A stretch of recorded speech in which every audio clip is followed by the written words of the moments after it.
छात्रों, आप सबको मेरा नमस्कार। मैं रामकृष्ण हूँ। आज मैं आपको एक कहानी सुनाने जा रहा हूँ। यह एक लघु कथा है। लघु का मतलब है छोटी कथा है। यह जितनी छोटी भी नहीं लेकिन उतनी बड़ी भी नहीं है। पिछले क्लासों में हमने जो बहुत सी छोटी कहानियाँ पढ़ी है उसकी तुलना में यह थोड़ी बड़ी कहानी है और संदेश उससे भी ज़्यादा बड़ा है।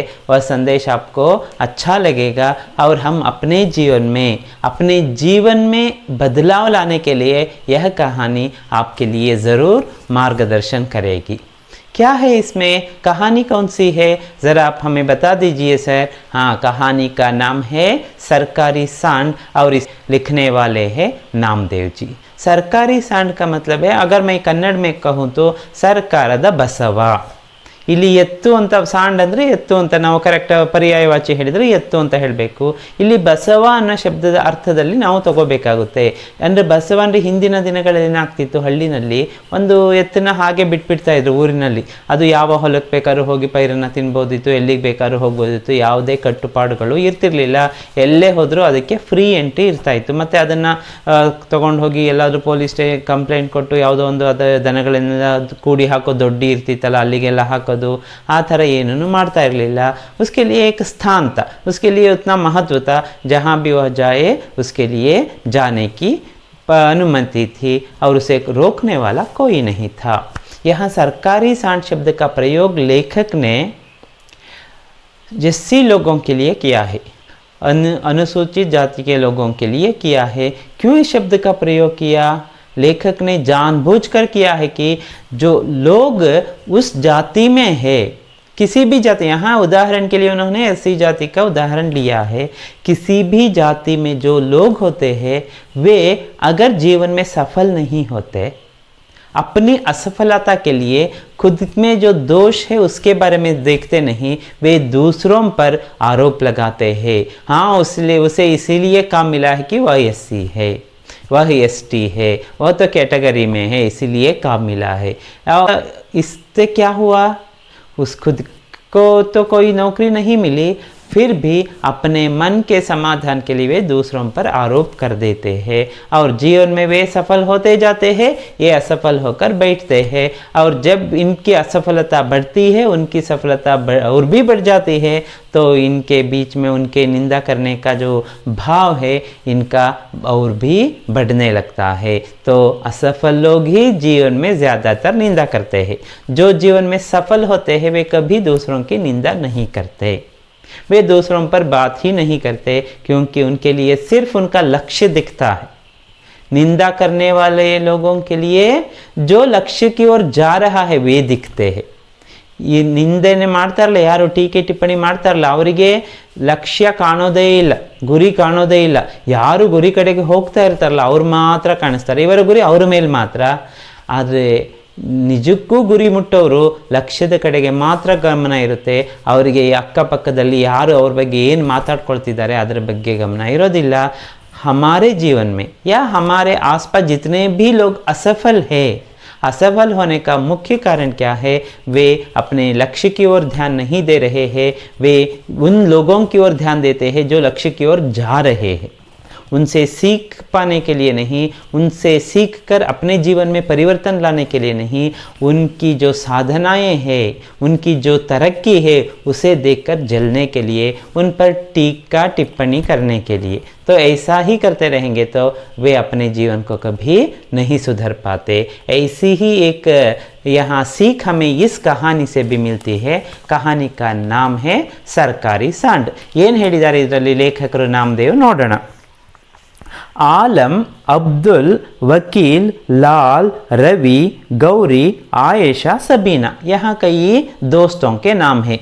आलम, अब्दुल, वकील, लाल, रवि, गौरी, आयशा, सबीना, ये सभी साथ में एक ही कॉलेज में पढ़ते थे। तो पढ़ते समय ये सभी दोस्त बने थे। ये सभी दोस्त बहुत मज़े में पढ़ते हुए अपने भावी जीवन को तराशने में लगे हुए थे। ये सभी मज़े में पढ़ते थे और अपने भावी जीवन को ತರಾಶ್ನ ಅಂದರೆ ರೂಪಿಸಿಕೊಳ್ಳೋದ್ರ ಬಗ್ಗೆ ಮಾತಾಡ್ಕೊಳ್ತಾ ಇದ್ರು, ಅವಾಗವಾಗ ಚರ್ಚೆ ಮಾಡ್ಕೊಳ್ತಾ ಇದ್ರು। हमारा आगे का जीवन क्या होगा, क्या हमें नौकरी, सरकारी नौकरी मिलेगी या नहीं, इस पर बहुत बार ये चर्चा कर चुके थे और जब भी मौका मिलता तो वे चर्चा करते थे।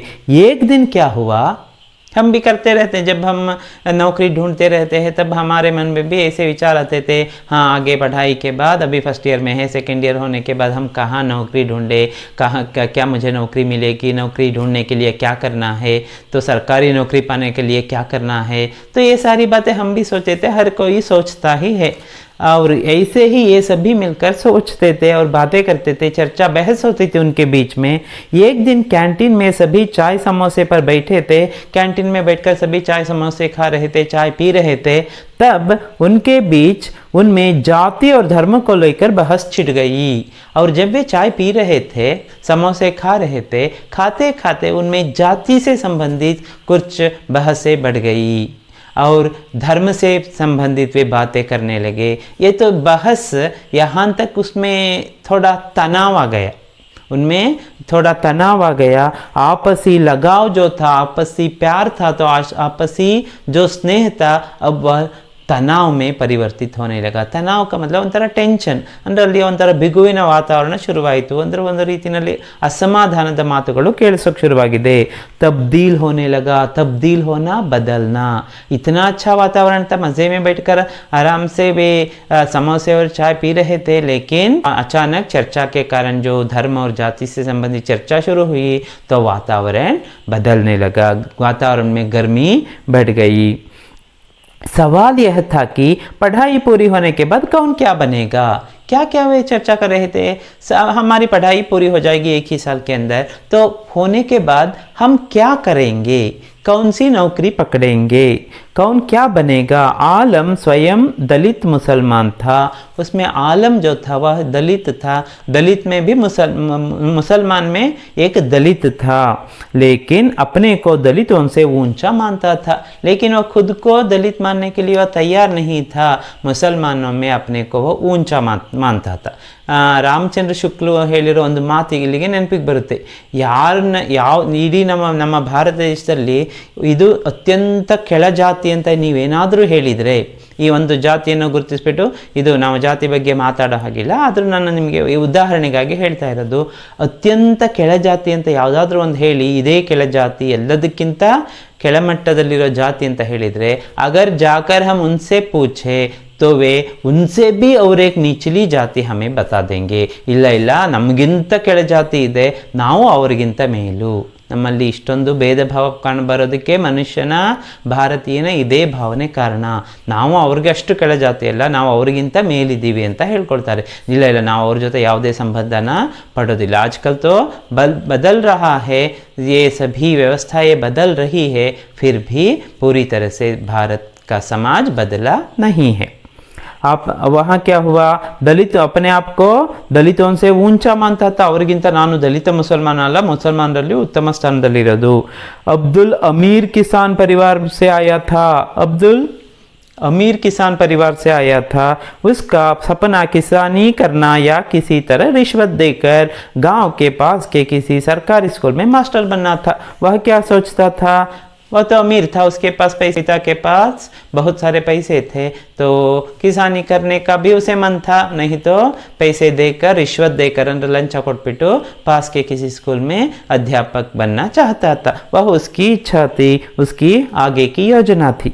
वकील लाल और रवि तीनों शिक्षक बनना चाहते थे, टीचर बनना चाहते थे। गौरी अफसर बनना चाहती थी, एक ऑफिसर बनना चाहती थी गौरी, और आयशा आकाशवाणी में उद्घोषिका। आयशा जो थी वह आकाशवाणी में उद्घोषिका, ಆಕಾಶವಾಣಿನಲ್ಲಿ ಕೆಲಸ ತಗೊಳ್ಬೇಕು ಅನೌನ್ಸರ್ ಆಗಿ ಅಂತ ಆಸೆ ಅವಳಲ್ಲಿ ಇತ್ತು। बहस में सब ने महसूस किया कि रास्ता इतना आसान नहीं है। सबके सपने सब सामने आ गए, लेकिन बहस करते करते उन्हें लगा कि हम जो सपने देख रहे हैं, वहाँ तक पहुँचने का रास्ता इतना आसान नहीं है, ಅಲ್ಲಿಗೆ ತಲುಪುವ ದಾರಿ ಅಷ್ಟೊಂದು ಸುಲಭವಾಗಿಲ್ಲ, आसान नहीं है। तो क्या कारण है, क्योंकि किसी को धर्म के कारण तो किसी को जाति के कारण दिक्कत आएगी। धर्म के कारण या जाति के कारण हमें कई दिक्कतें आएंगी। दिक्कतें ಅಂದರೆ ಅಡಚಣೆಗಳು ಬರುತ್ತೆ, ನಮಗೆ ಕೆಲಸ ಸಿಗದಲೇ ಇರಬಹುದು, ಸಿಗೋದು ಅಷ್ಟು ಸುಲಭ ಇಲ್ಲ ಅಂತ ಅವರಲ್ಲಿ, ಅದು ಜಾತಿಯಿಂದ ಇರಬಹುದು, ಧರ್ಮದಿಂದ ಇರಬಹುದು, ಗೊತ್ತಿಲ್ಲ। क्योंकि बात सच भी थी। वैसे इन दोस्तों में शायद ही कभी व्यक्तिगत कटाक्ष होता था, लेकिन उस दिन रिसर्च फेलोशिप में लाल जब पास हो गया और बाकी रह गए तो उनमें से कुछ दोस्तों ने कहा कि उसको तो मिलना ही था। तो इस प्रकार वे चर्चा कर रहे थे। और कुछ दिनों के बाद क्या हुआ, उनमें लाल एक लड़का जो था ना, लाल का मतलब रंग लाल नहीं है, उसका नाम ही लाल है। लाल को क्या हुआ, उसने जो एंट्रेंस एग्ज़ाम था उसे उसने पास कर लिया। और कौन सा एंट्रेंस एग्ज़ाम था? रिसर्च फेलोशिप के लिए। रिसर्च फेलोशिप के लिए यूजीसी जो एग्ज़ाम कंडक्ट करते हैं ना, वो एग्ज़ाम। तो जेआरएफ में वह सेलेक्ट हो गया।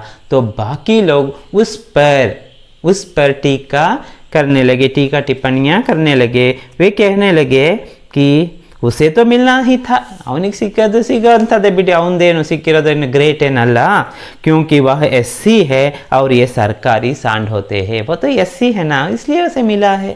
वो तो ಸರ್ಕಾರಿ सांड है, ಒಂದು ಸರ್ಕಾರದ ಬಸವ ಇದ್ದಾಗೆ, ಅವನು ಎಲ್ಲಿ ಹೋದ್ರೂ ಅವನಿಗೆ ಸಿಗುತ್ತೆ।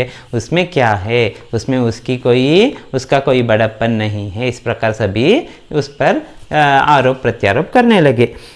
रोचक यह था कि आलम धोबी दलित था ना, यह भी ऐसी है, आलम भी ऐसी है, धोबियम में वह धोबी जाति का, और आयशा कसाई जाति की जैसे निम्न वर्गीय युवा भी इस जातिगत उपहास में शामिल थे। ये भी निम्न वर्ग के थे, फिर भी ये लोग भी उनके साथ मिलकर लाल पर इस प्रकार वे टिप्पणियाँ करने लगे।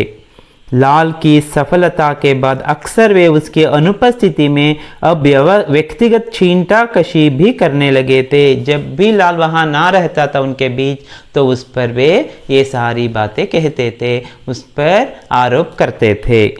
हमेशा कहते थे वह तो एक सरकारी सांड है। एक दिन लाल एक प्रतिष्ठित संस्थान में शिक्षक बन गया। लाल इनकी बातों पर कभी ध्यान नहीं देता था। एक दिन वह शिक्षा अपनी पढ़ाई पूरी होते ही वह शिक्षक बन गया, उसे काम मिल गया। एक प्रतिष्ठित संस्थान, एक अच्छी इंस्टीट्यूशन में उसे काम मिल गया और अपने विश्वविद्यालय का वो नायक बन गया, लीडर बन गए, इतना अच्छा पद उसे मिल गया। एक दिन गौरी और आलम ने लाल से कहा कि सफलता के कुछ सूत्र हमें भी बताओ यार, तुम तो जीवन में सफल हो गए, हमें भी कुछ सूत्र बताओ, ನಮಗೂ ಏನಾದ್ರು ಟಿಪ್ಸ್ ಹೇಳು, ಯಾವ ರೀತಿ ಲೈಫಲ್ಲಿ सक्सेस ಆಗಬೇಕು ಅಂತ। हमें तो आज तक कोई नौकरी नहीं मिली है, तुम्हें को नौकरी कैसे मिल गई, हमें तो बताओ ना, कुछ राज है तो हमें भी सुनाओ। इस प्रकार कौन पूछते हैं? आलम और गौरी ये दोनों जाकर लाल से पूछते हैं। लाल ने कहा कि देखो भाई, सबको अवसर मिला हुआ है। देखो भाई, अवसर तो सबको मिला है, अपॉर्चुनिटी एल्रिगू सिक्किदे, सबको मिला हुआ है, सिर्फ मेरे लिए नहीं था। वो जो जेआरएफ परीक्षा थी सिर्फ मेरे लिए थी, सबके लिए थी। आपने मेहनत करके पढ़ाई नहीं की तो आप सफल रह गए, मैंने पढ़ाई की तो इसलिए मैं पास हो गया, अब मुझे एक अच्छे संस्थान में नौकरी भी मिल गई है। बस उसको मेहनत से हासिल करने की ज़रूरत है। उस मौका जो होता है ना, उसे हासिल करने के लिए जो अवसर मिलता है उसका सदुपयोग करने के लिए मेहनत करने की ज़रूरत है। मेहनत करना, हार्ड वर्क ಮಾಡಬೇಕು। लेकिन हम अपने जातीय समुदाय के बंद तहखानों से बाहर नहीं निकल पाते। आದರೂ ನಮ್ಮ ಜಾತಿಯ ಈ ಕೋಣೆಯಿಂದ ಹೊರಗಡೆಗೆ ಬರೋದಿಲ್ಲ, ಈ अंडरग्राउंड अल्ले ಕೂತ್ಕೊಂಡು ಬಿಟ್ಟಿರ್ತೀವಿ। उससे हम बाहर निकल कर सोचते भी नहीं, हमारी दृष्टि संकीर्ण हो गई है, इसलिए हम दूर की सोचते नहीं, हम इधर उधर की बातें करते हुए हमारे जीवन को बर्बाद कर लेते हैं। एक दूसरे से ईर्ष्या करने लगते हैं। अगर किसी को, हमारी जाति में किसी को नौकरी लग गई तो हम उसकी ईर्ष्या करते हैं, हम उसकी तरह हम मेहनत करने के बारे में सोचते तक नहीं है। और यही दूसरे लोग सफल हो जाते हैं जो इस प्रकार जो नहीं करते, जो दूसरों की ईर्ष्या नहीं करते, सिर्फ मेहनत करते हैं, जो जीवन में सफल हो जाते हैं। उनके वर्गीय हित पहले होते हैं और हम वर्गीय हित देखते ही नहीं है। हम किसी वर्ग के बारे में, जाति के बारे में हम सोचते तक नहीं, हमारा ध्यान तो सिर्फ लक्ष्य की ओर रहता है। बहरहाल लाल की बातों का पता नहीं उन दोनों पर कितना असर हुआ। ऐसी बातें सुनकर उन दोनों के मन में, किनके मन में? आलम और गौरी के मन में क्या असर हुआ पता नहीं. असर तो सचमुच में हुआ है. ಪ್ರಭಾವ ಇವರ ಈ ಲಾಲನ ಮಾತಿನ ಪ್ರಭಾವ ಎಷ್ಟಾಯಿತೋ ಗೊತ್ತಿಲ್ಲ, ಆದರೆ ಖಂಡಿತವಾಗ್ಲೂ ಆಗಿದೆ. ಯಾಕೆ ಅಂತ ಗೊತ್ತಾಗುತ್ತೆ ನೋಡಿ आगे के वाक्य में ही आपको. लाल की बातों का पता नहीं उन दोनों पर कितना असर हुआ, असर अंदर प्रभाव हुआ, लेकिन कुछ वर्ष बाद पता चला कि आलम और गौरी ने शादी कर ली है. देखिए उनमें जो सोचने की जो संकीर्णता थी वो अब दूर हो गई है. धर्मी विवाह भी हो चुका है उनके बीच में. यहाँ आलम और गौरी ने शादी कर लिए और आलम भी सरकारी सेंट्रल स्कूल में अध्यापक हो गया है. अब आलम का जीवन भी बदल गया क्योंकि उसने लाल की बातें सुनी और ईर्ष्या करना छोड़कर मेहनत करने लगा, तो उसे भी नौकरी मिल गई. तो इस प्रकार इस कहानी से हमें यह संदेश मिलता है कि हमें ईर्ष्या करने से कुछ नहीं मिलता और जातीय वर्गीय बातों से कुछ मिलने वाला नहीं है. हमें अपने लक्ष्य की ओर ध्यान देना है. जब हम लक्ष्य की ओर मेहनत करके पढ़ाई करेंगे या कोशिश करेंगे तो सफलता हमें ज़रूर मिलेगी. तो यही संदेश हमें इस कहानी के द्वारा हमें मिल रहा है. सुनने के लिए आप सबको धन्यवाद.